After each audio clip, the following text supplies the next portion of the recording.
Gentleman will continue. Thank you, Mr. Speaker. As my colleagues are aware, a series of procedural hurdles in both the House and the other body has delayed enactment of this legislation.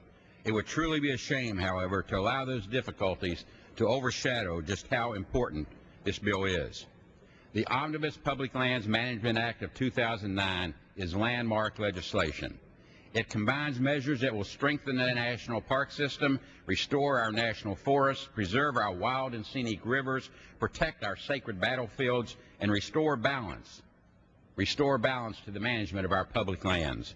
After nearly a decade during which our parks were taken for granted and our rangelands were scarred by a spider web of roads and well paths, after nearly a decade during which responsible stewardship was abandoned, this omnibus package represents a new dawn for America's heritage and America's values.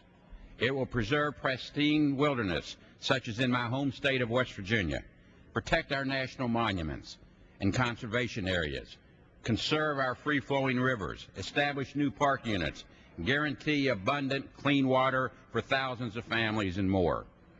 At a time when so much of the news is bad, when so much about our future seems uncertain, enactment of this public lands bill will serve as a reminder our nation is truly blessed, and that no matter what happens, if we pass those blessings on to our children, our nation will survive and endure. One advantage of having considered this package before is that we've heard all the arguments. We've heard all the arguments against it, and we know that they have been proven wrong. For example, we were told that this package costs a great deal of money. The Congressional Budget Office has made it clear it does not. We were told that this is a big federal land grab, but members now understand that this package contains no condemnation or taking of land of any kind. We were told this package contained a provision that would put children in jail for collecting fossils. We know now that only large commercial companies who take public resources and sell them for private profit will be penalized. The truth is, this package of bills will make small but meaningful improvements in the quality of life for millions of Americans across our great country. The arguments made by opponents are petty by comparison. That is why an overwhelming and bipartisan majority of 77 members of the other body and 282 members of this House have already voted for this bill.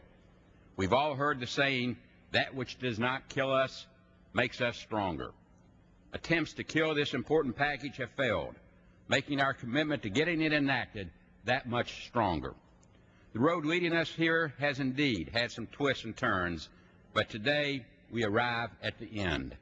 I urge my colleagues to support H.R. 146 and finally to send this bill to the President for his signature, and I reserve the balance of my time. The gentleman reserves the balance of his time. The gentleman from Washington, Mr. Hastings.